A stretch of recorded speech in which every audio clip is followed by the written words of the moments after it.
Morning મિત્રો, હવે last લેક્ચરમાં આપણે યુનિટ 3 નો પાર્ટ 1 જોયો હતો, an interview with Arun Krishnamurthy. આજે આપણે આ યુનિટનો પાર્ટ 2 ની ચર્ચા કરીશું મિત્રો. જોઈએ આપણે part 2. What kind of garbage do people throw into water bodies? ઇન્ટરવ્યુઅરે પ્રશ્ન પૂછ્યો અરુણને કે લોકો જે પાણીના સ્ત્રોત છે કે તળાવ, સરોવરો, સમંદર, એમાં કેવા પ્રકારનો કચરો ફેંકે છે. How do you deal with the removal of this garbage and once you clean the water bodies? તમે આ કચરો બહાર કાઢ્યા પછી જે ગાર્બેજ આવે છે, એ ગાર્બેજ નું શું કરો છો, એ રિમૂવલ કચરાનું શું કરો છો, આવો પ્રશ્ન ઇન્ટરવ્યુઅરે પૂછ્યો.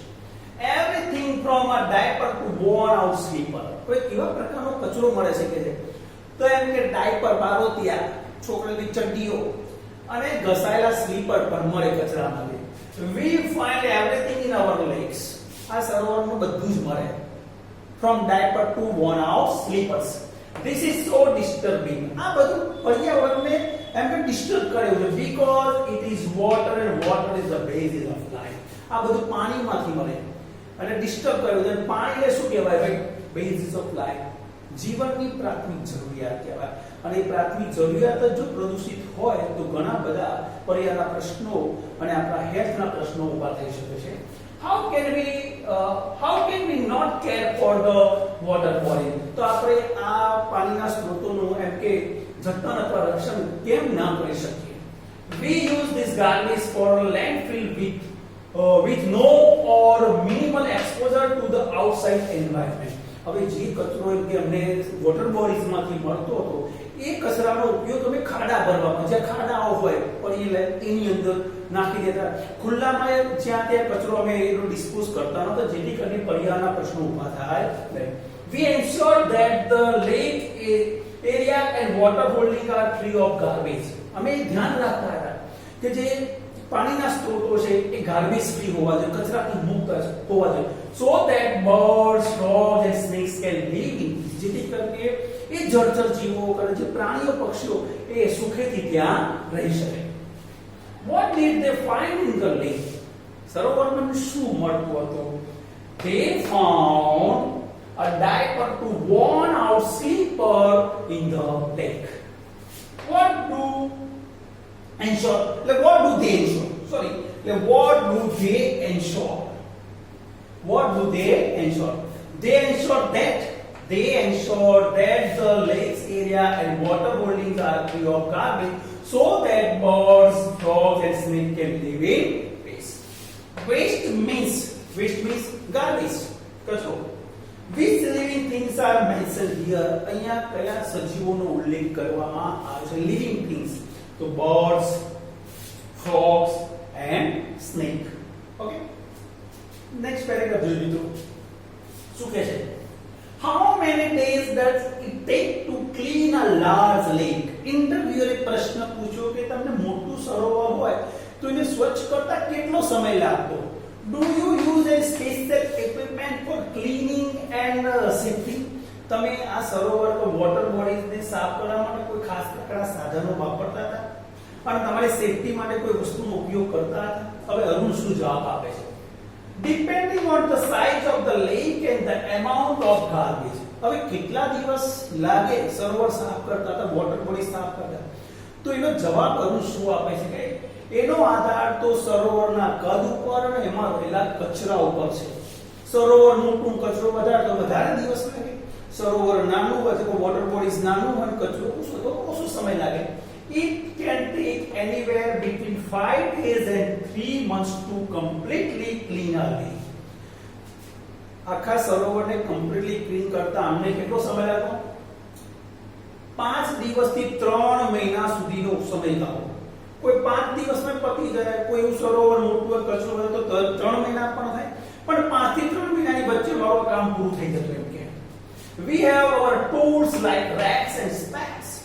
અમારી પાસે રેક્સ અને સ્પેડ, રેક્સ એટલે દંતાળી, દાંતિયા જેવી હોય, અને સ્પેડ એટલે કોદાળી હોય, તો એવા સાધનો અમે ઉપયોગ કરતા હતા.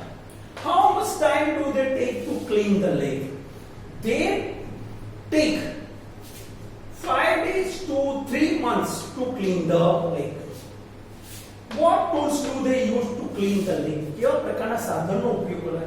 They use racks and spade to clean the lake. On what does the cleaning depend?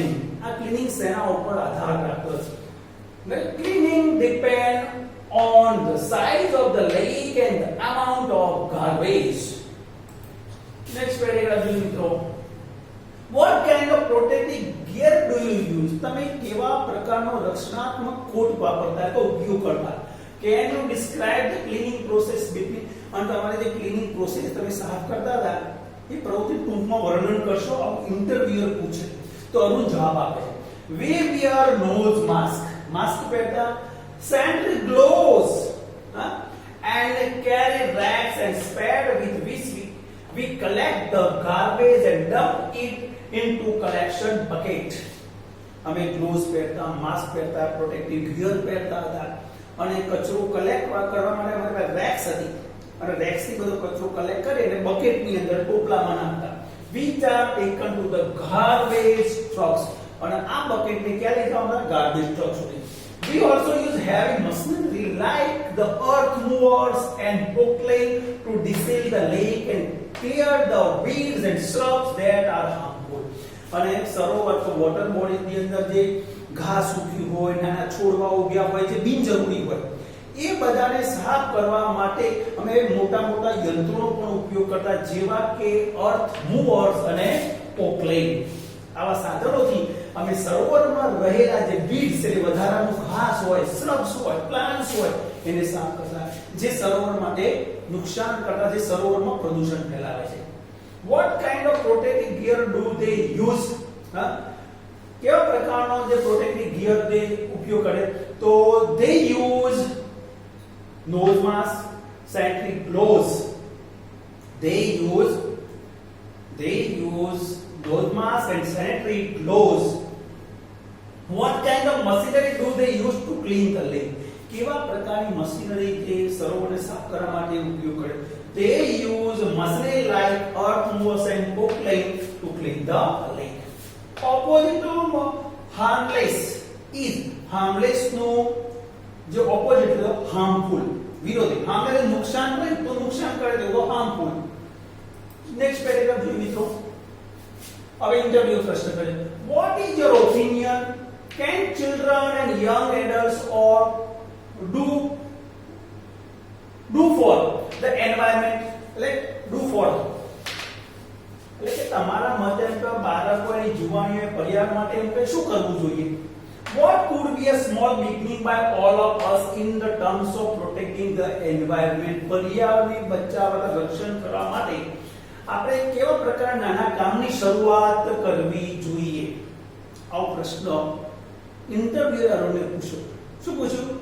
કે ભાઈ બાળકોએ અને જુવાનિયાઓએ પર્યાવરણ વિશે શું કરવું જોઈએ, એના વિશે તમારું શું કહેવું, તમારું શું મંતવ્ય છે અને આ કામ માટે આપણે નાનામાં નાની કેવી શરૂઆત કરી શકીએ? તો કયા નાના કામથી શરૂઆત કરી શકીએ? ફર્સ્ટલી તો અરુણ કહે છે સૌપ્રથમ we should all stop throwing trash outside our home. સૌથી પહેલા તો આપણે ઘર બહાર જે કચરો ફેંકીએ છીએ આમ તેમ, આડોરો જાય એનીવે, એ સૌથી પહેલા તો આપણે અટકાવવો પડશે. Next we should reduce the amount of trash. બીજું તો આપણે જે કચરો ઘરમાંથી જે આપણે કચરાનો ઉત્પન્ન કરીએ છીએ, બધો કચરો જે જુદો એનો જે રિડ્યુસ કરવું પડશે, એની માત્રા ઘટાડવી પડશે. we generate કે જે આપણે ઘરે ઉત્પન્ન કરીએ છીએ straws, tissues, wrappers, batteries, fast food, junk, all these end up in lakes and they come from our homes. આપણે બધું વોટર બોડીઝ માં નાખીએ. શું નાખે છે? જે સ્ટ્રોઝ હોય, સાંટા હોય, જે થમ્સ અપ ક્યાંની જે સ્ટ્રોઝ હોય, ટિશ્યુઝ પેપર હોય, રેપર્સ હોય, બેટરીઝ હોય, ફાસ્ટ ફૂડ જંક હોય, આ બધું વધેલું કે આપણે બહાર કચરો ફેંકીએ છે. ઓકે, તો શું કહે છે? તો આ બધું જે સરોવરમાં આવે છે બધું આપણા ઘરમાંથી જનરેટ થયેલું છે. if we can reduce the amount of garbage at home and if we can dispose all garbage safely, that itself is a great deal. તો આ જે કચરો ઘરેથી આપણો જે જનરેટ થાય છે એનું આપણે પ્રમાણ ઘટાડીશું બરાબર છે? અને જે આપણે કચરો જ્યાં ત્યાં નાખીશું એમાં જો તકેદારી રાખીશું તો આ એક સારી શરૂઆત કહેવાશે કે itself a great day. એક નાના કામની શરૂઆત થઈ. Every student is welcome to volunteers with us in helping the environment. તો દરેક વિદ્યાર્થીઓને અમારા જે આ EFI ની અંદર એક સ્વયંસેવક તરીકે પર્યાવરણને બચાવવા માટે અમે સ્વાગત કરીએ છીએ. અમે બધાને એમાં ચાન્સ આપીએ છીએ. What should we do to protect the environment? પર્યાવરણને બચાવવા માટે આપણે શું કરવું જોઈએ? તો we should reduce the garbage that we generate in our homes. And we should dispose it safely. અને આપણે એને સલામત પૂર્વક એનો ડિસ્પોઝ કરીશું તો આપણે પર્યાવરણનું રક્ષણ કરીશું. તો સૌથી પહેલા તો we should reduce the amount of trash that we generate. We should reduce the amount of trash that we generate. A person who is ready to work willingly is called. જે વ્યક્તિ પોતાની ઈચ્છાથી કામ કરવા તૈયાર હોય એને શું કહેવાય? વોલેન્ટિયર. સ્વયંસેવક પોતાની ઈચ્છાથી તૈયાર થયા હોય. હવે નેક્સ્ટ પેરેગ્રાફ જોઈએ મિત્રો. How much time do school going children need to devote in say a week? શાળાએ જતા બાળકે આ પ્રવૃત્તિ માટે અઠવાડિયામાં કેટલો સમય આપવો પડે?